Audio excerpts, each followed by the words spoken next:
السلام علیکم. ای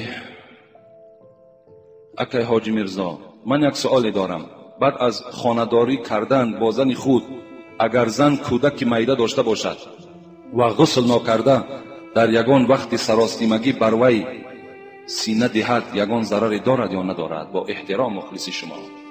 یعنی مثال جوانهای هستند که مثال صاحب کودک میده هستند و مثال بعد خانه‌داری کردن همون کودک میده مثال گریان می شود. در همینجا مادر در حالت غسل جنابت است، ولی در حالت جنابت است. آیا وی می تواند که یعنی این کودک خرد خدا از پستان خود شیر دهد؟ اگرچه عزیزان ما و شما میگویم بعضی هاش که یعنی باک ندارد، زلل ندارد. اگر مثال مادر در حالت جنابت هم که فرزند خود چکی شیر داد، باک ندارد. از او که وی رفته و تا غسل میکند شاید وقتهای زیاد گذرد و این کودک در داخل گهواره عذاب میکشد گفته، از این خاطر دوستان خدا گفتن که باک ندارد. لیکن بعضی عزیزان ما و شما گفتن خوب میشود که همون مادر یعنی پستان خودش شوید و بعد مثال در دهان فرزند خود گذارد، همیشه هم کفایت میکند گفتن. همیشه هم عزیزان ما و شما گفتن. عبدالله انصاری را وقتی در مادرش خبر دادن که فرزند تو چی یک عالم کلانی شده است، چی یک واعظ خوب شده است، خیلی مردم وی اطاعت میکنند، مردم از سخنهای او استفاده میبرند، مادر عبدالله چی گفت؟ گفت از این ده من زیادتر میخواهم از عبدالله، زیرا هر باری که وی گریه میکرد در گهواره من طهارت میکردم و با پای طهارت او را شیر میدادم. این گونه مادرها هم وجود داشتند. اگر مادری که این گونه توفیق داشته باشد برای بهبود شدن فرزند خودش از لقمه های حلال استفاده برد همراه پدرش و بعدا فرزند خود با پای طهارت اگر شیر دهد، این نور بالای نور می شود. السلام علیکم و رحمت الله و برکاته. در بیان فضیلت حق پدر و مادر به فرزند سخن می گفتید. ما در این باره ها خیلی صحبت های زیاد کردگیم درباره احترام پدر و مادر. فقط از همه شما باز کسانی که صاحب پدر و صاحب مادر هستند، برای همه شما میگم که پیغمبر خدا میگوید بر الوالدین افضل من الصلاه والصوم والحج والجهاد فی سبیل الله. خدمت در پدر و مادر کردن از جهت ثواب بهتر است از ثواب نماز، بهتر است از ثواب حج، بهتر است از ثواب روزه، بهتر است از جهادی که در راه خدا میکنی. خدمت پدر و مادر از همه این در گفتن پیغمبر خدا در ثواب بالاتر است. از این خاطر شما اگر خواهید که اینقدر ثواب کلانه از دست ندهین، پدر و مادرتان در خدمت کنین، دعای پدر و مادرتان گیرین، ان شاء الله بعدا فرزندهای شما با در شما خدمتگار می شود.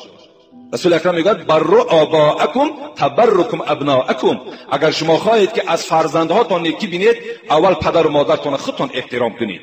پدر و مادرهاتان احترام کنید، دعای نیکی اونها را گیرین، فرزندهای شما در شما خدمتگار می شود.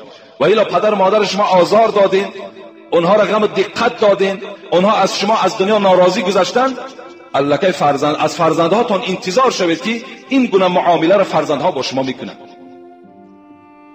در این بابت ها ما بسیار گفتگی ها هستیم. اگر برای کسی لازم باشد، کسی تهاش وجود دارد، گوش کنین. ان شاء الله 3-4 جمعه قریب در باب پدر و مادر ما صحبت ها داشتیم. دوم سوال، انگور چخل به دنیا آمد؟ نوشتن از کی برآمد؟ قرآن میگوید اذا اراد شیئا ان یقول له کن فیکون. آمدن انگور ای کجا پیدا شد، نوشتن از کی ماند، اینا برای ما و شما دانستنش نه فرض، نه واجب، نه سنت، اینا هیچ حاجت هم نیست. همون تیارش خدا داد است، بخور شکرانه کن. دیگر این از کجا آمد، کیشینان داشت، مثال پیرش کی است، ولی بعضی آدم ها همین پیری آشپزا کیه، آش مرحمت خوردن بگیر، پیری را چیکارش میکنی؟ گفته آش پیر دارد آخه، همش نعمت پروردگار. در سوره یاسین این آیتی که خواندم میگوید که هر وقتای پروردگار چیزی را که خواهد که پیدا کند و یقول کن فیکون، میگوید شو میشود. این قدرت پروردگار است. هر چیزی را که خواهد که پیدا کند، انگور میخواد پیدا کند، میگوید بشو انگور پیدا میشود. سیب میخواد بشو، میگوید پیدا میشود. هر چیزی را که پروردگار خواهد همچنان پیداش میکند. السلام علیکم داملای شیرین سخن. یک سوال دارم درباره توبه، دوباره قبول میشود یعنی ان شاء الله جمعه آینده میگیم که توبه ای که دوم بار انسان یک بار میشکند، دوم بار توبه میکند، آیا قبول می شود یا نه؟ ان شاء الله جمعه آینده خدا خواسته باشد من مفصل‌تر در بین شما این مسئله را آشکار میکنم. السلام علیکم بابای حاجی میرزا، از شما خواهش دارم که با سوال ما درباره کتاب قرآن کریم با گپ تاجیکی برآمدن مصلحت میدادید برای خواندنش. ما با زبان عربی خواندن نمیتوانیم. آیا این کتاب را خوانیم یگان ثوابیت دارد؟ پیشکی منت داریم. البته ثواب دارد، این بی ثواب نیست. خوانید همون قرآن هایی که با لفظ های تاجیکی هم که برآمده است اونها هم البته ثواب دارد. از اویی که شما بیهوده وقتان سپری میکنین همون قرآن های تاجیکی که برآمده است اونها را خوانین، یگان ضلال زیانی ندارد.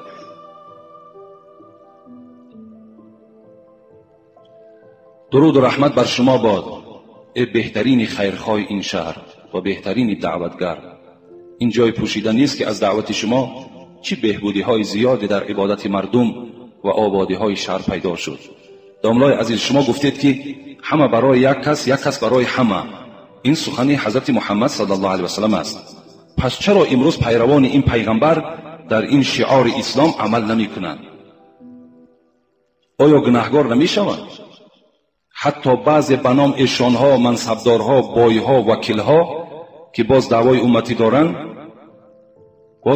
دارند، داملا این حقیقت دارد. باید فکر دیگرها را مثل در خود داشته باشید. داملا هزار بخشش از شما، خدا در حفظ امان شما باشد. مثل نفس برای ما مردم لازم هستی. و چی گفتنی داری با این سوال؟ یعنی این برادر من سوال وقتی در خانه خواندم، در اصل چگونه که خود میگوید حقیقت دارد. همه برای یک کس برای همه. این شعار محمد صلی الله علیه و سلم است. این شعار اسلام است. لیکن چرا امروز پیروان محمد با این حدیث پیغمبر خدا عمل نمی کنند؟ اینش از همون انسانهای پرسیدن در کار که چرا اونها عمل نمی کنند. اگر این برادر بعضی بنام ایشانها گفتند، منصبدارها و بایها و وکیلها گفتند، اگر ملاها هم که وابسته میکرد من ملال نمی شدم.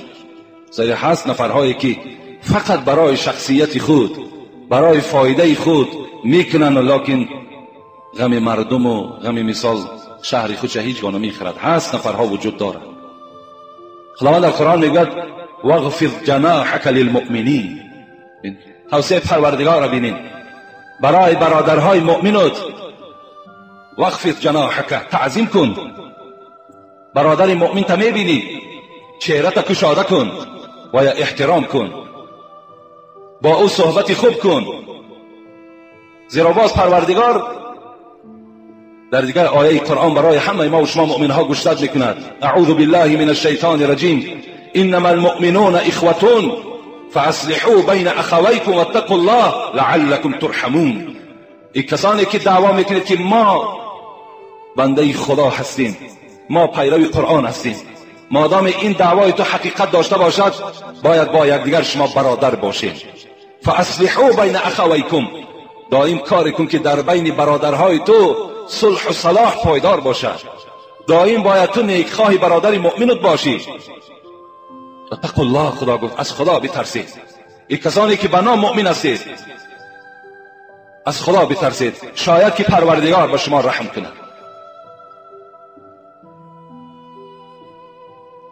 لا یؤمن احدکم حتی یحب لاخیه ما یحب لنفسه.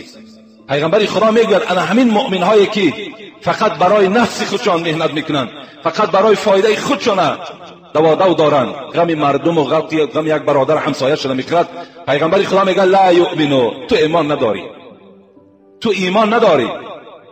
ای انسانی که بی پروا هستی، ای انسانی که فقط فایده خودت سر میکنی، از پای فایده خودت هستی. لا یؤمنو احدکم، اگر کدام شما میگن از این گروه باشید ایمان ندارید یکی شما، تا وقتی که از برای برادرت آن چیزی را که دوست می‌داری برای نفس خودت چیزی را که دوست می‌داری برای برادر مؤمنت که دوست نداری، تو ایمانت میگه ایمان نداری. لا یؤمن احدکم، ایمانی تو کامل نیست. این است توصیه پروردگار، این است توصیه پیغمبر خدا برای پیروانش. البته باید ما و شما تسلیم این شعار باشیم، همه برای یک کس برای همه. این شعار اسلامی است.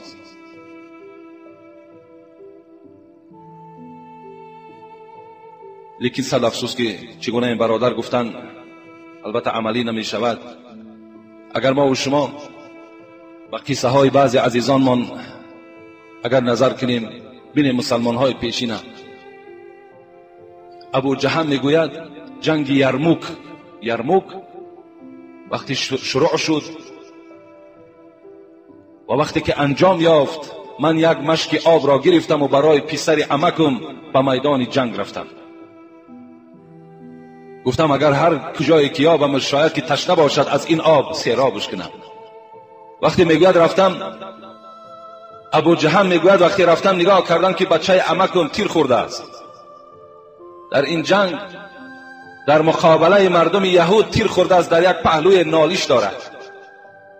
نزدش آمدم خواستم که آب دهم که از پهلوی همین بچه عمکم یک نالیش دیگر بلند شد که آب.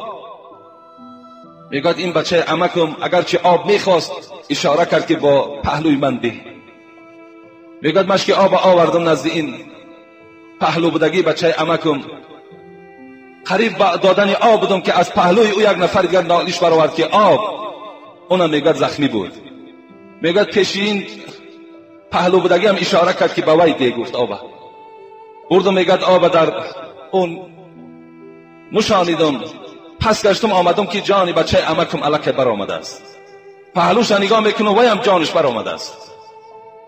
در حالت خیلی دشوار، در حالت خیلی تشنگی، حضرت اشاره کردن به پهلوی من ده. گفت وی محتاج تر است. این است غمخواری برادر مسلمان. اینجا اسلام عیب ندارد، اینجا شعار پیغمبر خدا عیب ندارد. عیب در انمو انسان هایی هست که فقط غم خدا میخورند، غم برادر مؤمنش نمیخورند. معروف کرخی که خیلی معروف است، خیلی مشهور است. یک عزیز خدا میگوید بار آمدم زمستان بود، کرته خدا بدر کرده است. میگوید در دستشو در سرمای خنکی میگوید میلرزید. حضرت کرخی را میلرزید. نزدی آمدم گفتم ای کرخی، او هوا سرد است، در دستت لباس داری، نمیپوشی تا که از سرما خودت را محافظت کنی؟ گفت ای دوستی خدا، گفت در خانه نشسته بودم، این لباس در بدنم بود، یاد فقیرها مرا بیرون برآورد و یادم آمد کسانی که لباس ندارند.